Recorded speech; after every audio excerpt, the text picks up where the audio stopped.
Este vídeo foi possível graças ao seu apoio no Patreon. Inscreva-se no Patreon para ter acesso antecipado a vídeos e conteúdo adicional.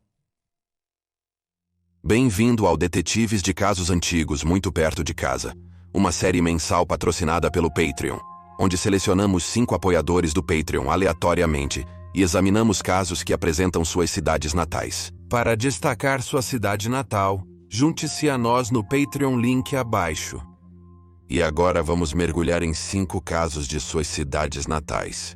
Os mistérios que atingem muito perto de casa.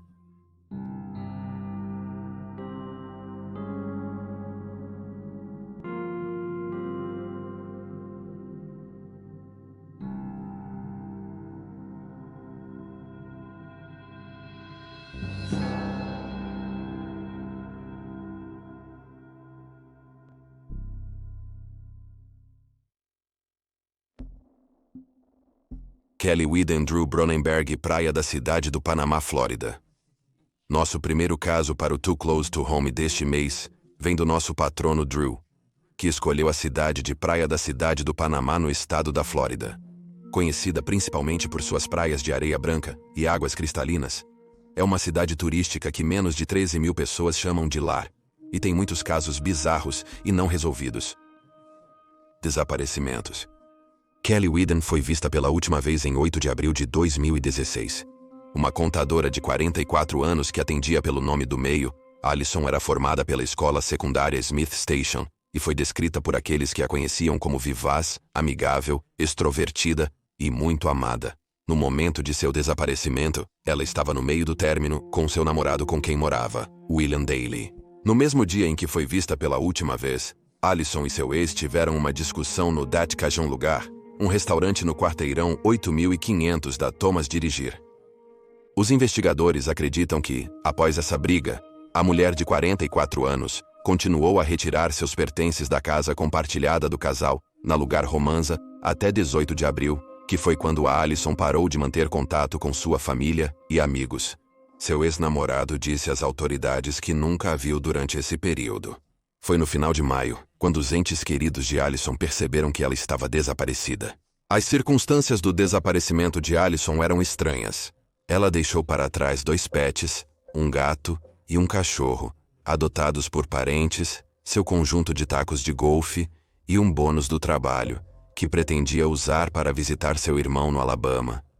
Após o sumiço da mulher de 44 anos, sua Ford Ranger dourada 2000 foi achada abandonada fora do bar A Casa na Praia, em frente à residência. O veículo foi rebocado, o que levou os entes queridos de Alison a descobrir sua localização, e eles notaram que isso era estranho, porque Alison não frequentava bares e nunca ficaria sem seu veículo, pois ele lhe dava a liberdade e independência que ela tanto celebrava. Após o desaparecimento, a família de Alison, que morava principalmente no Alabama, fez várias viagens para ajudar na busca por sua ente querida desaparecida, citando seu desaparecimento como algo muito atípico. Daly, ex-namorado de Alison, não cooperou com a investigação, embora ainda não tenha sido nomeado como suspeito. Os investigadores perceberam que Daly pediu para falar com um advogado quando questionado por que não registrou um boletim de desaparecimento para Alison. O irmão mais velho de Alison, Reginaldo Widen, declarou publicamente sua crença de que Daly estava envolvido no desaparecimento de sua irmã, acrescentando que acredita que Daly matou a mulher de 44 anos e a enterrou nos fundos da casa. Segundo Reggie, Daly realmente admitiu em gravação que causou a morte de Alison, mas a gravação não é admissível como prova, porque Daly não sabia que estava sendo gravado.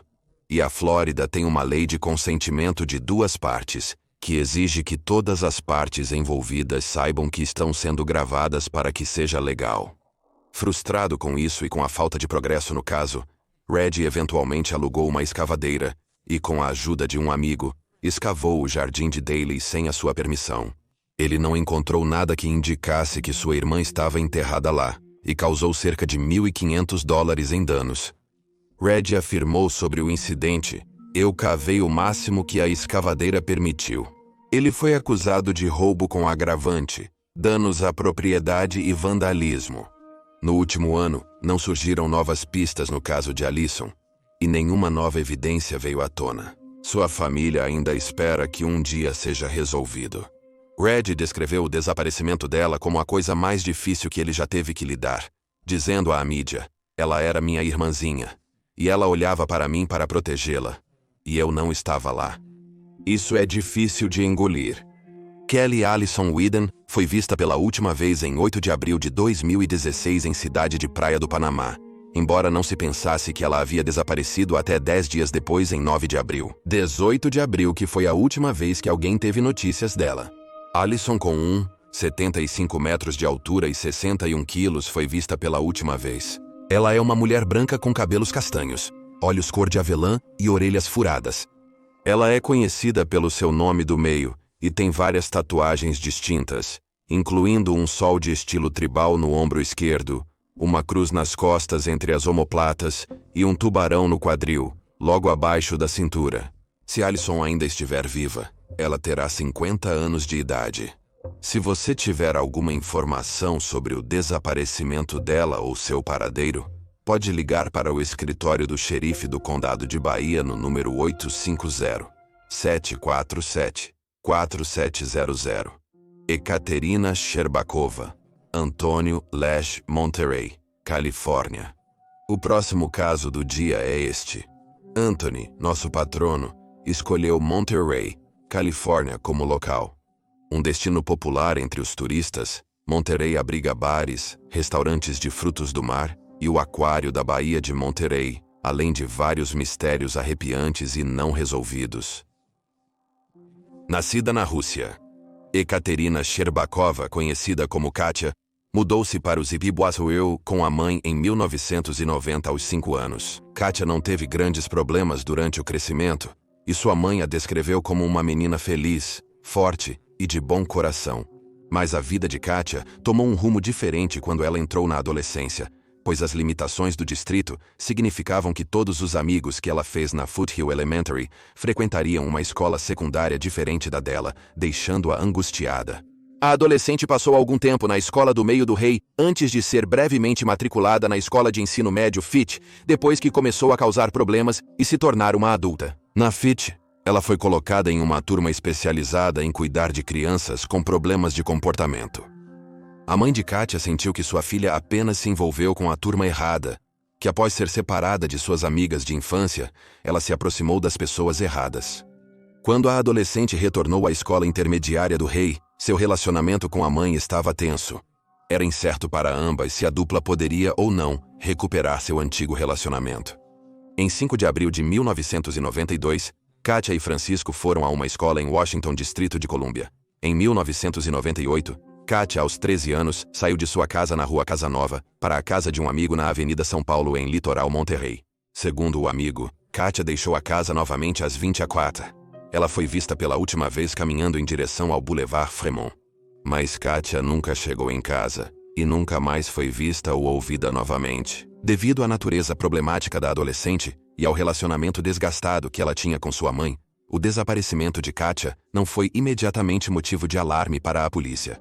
Apesar de sua mãe ter notificado o desaparecimento, ela e a polícia acreditavam que a filha tinha fugido, percebendo que algumas roupas tinham sumido. Além disso, quando a mãe de Katia começou a colocar cartazes de desaparecida, ela recebeu várias ligações de pessoas que haviam visto a jovem ainda na área. Como resultado disso, a família sentiu que ela provavelmente voltaria para casa em alguns dias. Mas ela nunca voltou. Recentemente, a polícia observou a probabilidade de Katia ter encontrado um jogo sujo quando desapareceu. Eles acharam que teria sido extremamente difícil para uma jovem ficar fora de casa por tanto tempo. O caso de Katia recebeu pouquíssima cobertura da mídia ao longo dos anos, e, como resultado, informações e teorias são escassas. Por isso, há poucas informações e teorias. A principal hipótese, sugerida pela polícia e FBI, é que o sumiço dela está ligado ao sequestro e morte de Christina Marie Williams, de 13 anos. Christina foi raptada em Forte Oro Litoral, enquanto passeava com seu cão em 12 de junho de 1998, 2 meses após a última aparição de Katia. O corpo de Christina foi achado após 7 meses. Carlos Hollerfeld era o suspeito principal do assassinato. Ele havia estado na prisão por tentativa de sequestro e havia estuprado várias adolescentes no passado, embora tenha sido condenado em apenas 2 desses casos de agressão. Em 2011, a ex de Hollerfeld retratou um álibi que ela havia dado em 1998, explicando que ele havia ameaçado prejudicá-la se ela não o fornecesse. Em 2016, o DNA dele foi confirmado compatível com o encontrado nas roupas de Christina. Hollerfeld foi sentenciado em 2020 por sequestro, estupro e homicídio. Como resultado, ele foi condenado à prisão perpétua. Christina e Katia eram alunas na escola King's. Ambas tinham cabelo castanho e eram mais ou menos do mesmo tamanho, e ambas estavam caminhando sozinhas ao anoitecer nos dias em que desapareceram. Grande parte das vítimas de Hollerfeld eram adolescentes de cabelos castanhos até os ombros, ex-alunos ou estudantes da escola Fitch. Ainda mais arrepiante, Katia desapareceu apenas algumas semanas depois, a 30 quarteirões da casa do irmão de Hollerfeld, um local que ele frequentava. Como resultado dessas semelhanças, foi considerada uma forte possibilidade de que Hollerfeld estivesse realmente envolvido no desaparecimento de Katia. No entanto, atualmente não há evidências que o conectem ao caso. Katia ou seus restos mortais ainda não foram encontrados. Sua mãe se agarra à esperança de que ela ainda esteja viva e vivendo uma nova vida em algum outro lugar do país. Se Katia ainda estiver viva, ela terá 36 anos. Se você tiver alguma informação sobre o desaparecimento dela ou seu paradeiro, pode entrar em contato com o Departamento de Polícia de Monterey no 831-646-3830. Ezra, Oiran, Leah, Brennan, Dublin, Irlanda. Ao nosso terceiro caso. Este é da nossa patrona Leah, que escolheu a capital Dublin, na Irlanda, como sua localização. Uma cidade bonita e histórica, conhecida por suas artes e cultura e abundância de atrações turísticas. Também é o lar de muitos dos casos mais infames de crimes não resolvidos da Irlanda. Ezra Oiran era uma mãe de 38 anos com um filho, vivendo com seu marido e seu filho pequeno em Clondalkin, Dublin, quando desapareceu numa manhã no inverno de 2011. Ezra e seu marido, Oscar, eram originalmente de Londres, mas ambos eram de descendência turca, e haviam decidido se mudar para a Irlanda apenas 4 anos antes de Ezra desaparecer. Na manhã de 23 de fevereiro de 2011, Ezra disse ao marido que precisava ir rapidamente às lojas antes que ele saísse para trabalhar naquela manhã às 8h. O casal tinha apenas um carro, então a mulher de 38 anos planejou sair e voltar antes que Oscar tivesse que partir. Antes do desaparecimento de Ezra, ela se preparava com entusiasmo para a chegada de seu filho, seu avô e sogra de Londres a Dublin para uma visita no dia seguinte. Apenas 5 meses antes, em outubro de 2010, o pai de Ezra havia falecido, então ela achou que seria bom para ela e sua mãe passarem um tempo juntas e para sua mãe ver o jovem filho do casal. No entanto, a mãe de Ezra não gostava de viajar, então ela pediu para a mãe de Oscar acompanhá-la. Naquela manhã, entre 7h15 e 7h20, Ezra saiu da casa do casal em seu carro, um Renault Twingo, e partiu. Oscar esperou por seu retorno, mas a mulher de 38 anos nunca voltou. Mais tarde, Oscar, cada vez mais preocupado, ligou para a delegacia próxima, mas foi informado que a investigação ainda não começaria e que ele deveria aguardar com calma. Sua esposa pode ter apenas sido retida em algum lugar. No entanto, Ezra não voltou para casa naquela noite, levando Oscar a ligar para as famílias do casal e informá-los de que ele sentia que algo estava errado. Uma das irmãs de 38 anos disse a ele para ir à delegacia com o número da placa do carro, enquanto os membros da família organizavam voos para Dublin. Às 23h daquela noite, o Renault do casal foi encontrado no estacionamento de Cabeça de Bray, uma popular rota de caminhada cênica frequentada por passeadores de cães, corredores e caminhantes. Cabeça de Bray ficava entre 30 e 40 minutos da casa da família, deixando amigos e familiares confusos sobre por que Ezra dirigiria até lá, sabendo que seu marido precisava do carro. Dentro do porta-malas, os investigadores encontraram a bolsa de Ezra, que continha 60 euros em dinheiro, sua carteira de motorista e seus cartões de débito. No dia seguinte, membros da família de Oscar e Ezra chegaram à capital irlandesa. Dentro de 48 horas após a descoberta do Renault, a polícia local estava considerando a teoria de que Ezra havia tirado a própria vida devido à tristeza que sentia pela perda de seu pai. Cabeça de Bray é composto por quedas íngremes e altos penhascos, tornando-o um local popular para suicídio. No entanto, família, amigos e até vizinhos contestaram a ideia de que a mãe de um filho estava deprimida. Ela era apaixonada por seu filho, não tinha problemas no casamento e estava animada para ver sua mãe e sogra. Uma viagem que ela vinha planejando por meses antes. Após o desaparecimento de Ezra, sua irmã passou a visitar o estacionamento de Cabeça de Bray toda manhã, conhecendo os frequentadores habituais. No entanto, ninguém reconheceu a foto da mãe de levando a um beco sem saída. Eventualmente, a polícia rastreou as imagens de CCTV do Renault na manhã em que Ezra desapareceu. Mostrou o carro em uma rotatória às 7h50 da manhã, a menos de 5 minutos de distância da casa. O veículo estava se afastando da propriedade. A vigilância flagrou o Renault dirigindo abruptamente, erraticamente antes de entrar no estacionamento de Cabeça de Bray, às 8h40, evitando por pouco uma colisão com um Skoda Octavia prateado. Familiares informaram que a mulher de 38 anos dirigia com nervosismo e cautela. As câmeras flagraram o carro entrando no estacionamento antes de sumir de vista. Ele reapareceu e o veículo deixou o estacionamento. Infelizmente para os investigadores e a família, as imagens eram muito granuladas para que alguém pudesse identificar quem estava dirigindo o veículo. O motorista do Skoda nunca se apresentou. Nas próximas semanas, autoridades divulgaram mais fotos de uma mulher morena deixando o estacionamento. A mulher olhou para trás e parou várias vezes, e os investigadores acreditaram que essa poderia ser a mãe de um filho que estava desaparecida. Família e amigos notaram diferenças de altura e estrutura corporal entre as duas mulheres.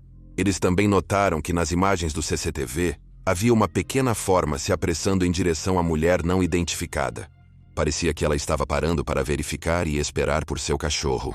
No entanto, o mais notável é a diferença de 2 horas entre quando essa filmagem foi capturada e quando o Renault entrou no estacionamento.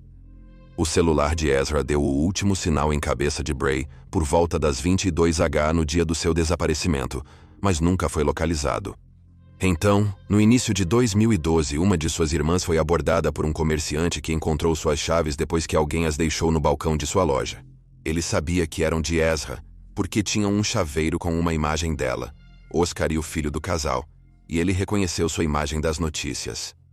Segundo o comerciante, ele encontrou as chaves em seu balcão, por volta do Natal de 2012, mas ele apenas as guardou, pensando que quem quer que as tivesse deixado voltaria. No entanto, ninguém voltou, e ele logo percebeu que pertenciam a Ezra. Em vez de entregá-las à polícia, ele esperou a família retornar a Dublin, como costumavam fazer para manter o interesse no caso vivo. Devido à passagem do tempo, no entanto, não foi possível recuperar nenhuma gravação de CCTV do período em que as chaves foram deixadas, tornando impossível para a família de Ezra ou para a polícia rastrear a pessoa que as deixou na loja. A loja de batatas fritas onde as chaves foram deixadas era próxima à casa dos Oren. Detetives online se perguntaram que se Ezra realmente tirou a própria vida, como suas chaves acabaram a pelo menos 30 minutos de distância. 10 meses após sua morte. Após o desaparecimento dela, Oscar e o filho voltaram para Londres para que pudessem estar perto de ambos os lados da família. Em 2020, as autoridades reinvestigaram a área de Cabeça de Bray depois que uma testemunha veio a público alegando que ouviu uma mulher gritando e pedindo ajuda no dia em que Ezra desapareceu. O homem perguntou se a mulher que ele não conseguia ver precisava de ajuda, mas ela recusou. No entanto, nenhuma outra evidência foi encontrada. Ezra Oren foi vista pela última vez em 23 de fevereiro de 2011, saindo de sua casa em Dublin dirigindo o Renault Twingo que compartilhava com o marido. Com 1,60 metros de altura, cabelos escuros e olhos verdes. Ezra foi vista pela última vez vestindo leggings pretas, uma blusa escura e tênis Nike brancos. Se você tiver alguma informação sobre o desaparecimento dela, ou o paradeiro atual, pode entrar em contato com a estação Garda de Runnerstown no número 016667700, ou pode ligar para a linha confidencial da Garda para permanecer anônimo no número 1-800-660-611, Maria Lance, Chaco Colvin Marshall, Michigan. Nosso penúltimo caso deste mês vem da histórica cidade de Marshall, em Michigan, uma localização que foi escolhida pelo nosso patrono, Jacó. Lar de cerca de 7.000 cidadãos. Marshall é muito amada pelos turistas que vão à cidade para apreciar sua arquitetura intrincada e inúmeras atrações. Mas, escondido sob a superfície, está um dos casos mais trágicos de Michigan. Maria Lance estava se preparando para ser avó na primavera de 2004. Mãe de 2 filhos já adultos, a mulher de 39 anos não tinha falta de amigos e vinha de uma família muito unida. Quando a maioria dos irmãos foi para a Califórnia seguidos pelos pais, imploraram para que ela também fosse, mas Mary queria estar por perto para seus filhos. De acordo com o noivo de Mary que morava com ela, Christopher Lucas Pratt, o casal discutiu na noite de 12 de março de 2004. Após a briga, entre 10h30 da noite, Pratt viu Mary se afastar do apartamento que compartilhavam, no quarteirão 1200 da Rua Arms. Ela possivelmente poderia estar intoxicada naquele momento, e estava visivelmente chateada quando disse ao seu parceiro que iria dar uma volta antes de se dirigir para a garagem. A mulher de 39 anos deixou para trás suas roupas, celular, chaves e anel de noivado. Ela também abandonou seu carro. A única coisa que ela levou consigo foi sua bolsa de malha branca. O irmão de Mary, Miguel, foi quem registrou um boletim de pessoa desaparecida. Em 14 de março, apenas 2 dias depois da última vez que a mãe de 2 filhos foi vista, Pratt ligou para a família de sua noiva na Califórnia para perguntar se eles a tinham visto ou sabiam onde ela estava. A família não tinha ideia do que ele estava falando, já que Pratt explicou que não via Mary há 2 dias. Depois da descoberta, a família voltou a Michigan, notificou o sumiço da mulher de 39 anos e auxiliou nas buscas e espalhar cartazes de desaparecidos. Autoridades determinaram alguns dos últimos movimentos de Mary. Por volta das 6h30 da noite de 12 de março, ela foi vista em uma câmera de segurança comprando suprimentos na loja de festas Marshall. Depois ela encontrou Pratt em um salão de bronzeamento, onde testemunhas viram os dois discutindo ao saírem. Mais tarde naquela noite, Mary planejava sair com um amigo. Mas quando o amigo apareceu no apartamento do casal, Pratt disse a ela que Mary não estava mais disponível para sair. Cães da polícia conseguiram rastrear o cheiro da mulher de 39 anos até um motel próximo logo após ela desaparecer. Mas não havia nenhum sinal de Mary no estabelecimento, e também não havia indicações de para onde ela poderia ter ido. Suas contas bancárias permanecem intocadas desde que ela desapareceu, e seus cartões de crédito não foram usados desde o início de 2004 antes de ela sumir. Pratt foi questionado ao descobrirem o desaparecimento da mãe de 2, mas logo se calou. Até 2019, a polícia não havia falado com ele desde abril de 2004. Ele ainda é considerado uma pessoa de interesse, embora nunca tenha sido nomeado como suspeito. Pratt foi casado uma vez antes e tem um longo histórico de violência doméstica. Em 2007, ele foi preso por agredir sua namorada e condenado por prisão ilegal e agressão sexual criminosa. Embora tenha sido libertado condicionalmente em 2013, seu nome, junto com o de Mary, voltou às manchetes em 2019, quando Pratt foi acusado de agredir sexualmente uma menina de 16 anos. Em junho de 2019, a Fundação Vênus recebeu 2 dicas diferentes sobre a localização dos restos mortais de Mary. A divisão de pessoas desaparecidas foi acionada e auxiliada pela detecção de restos humanos Canove para a busca terrestre na vila de Teconcha, Michigan. No entanto, essa pista parece ter sido um beco sem saída. No mesmo ano, uma petição foi criada buscando a ajuda do Procurador-Geral de Michigan e pedindo que o FBI investigasse o manejo do caso e o suposto desaparecimento de algumas das evidências coletadas na investigação.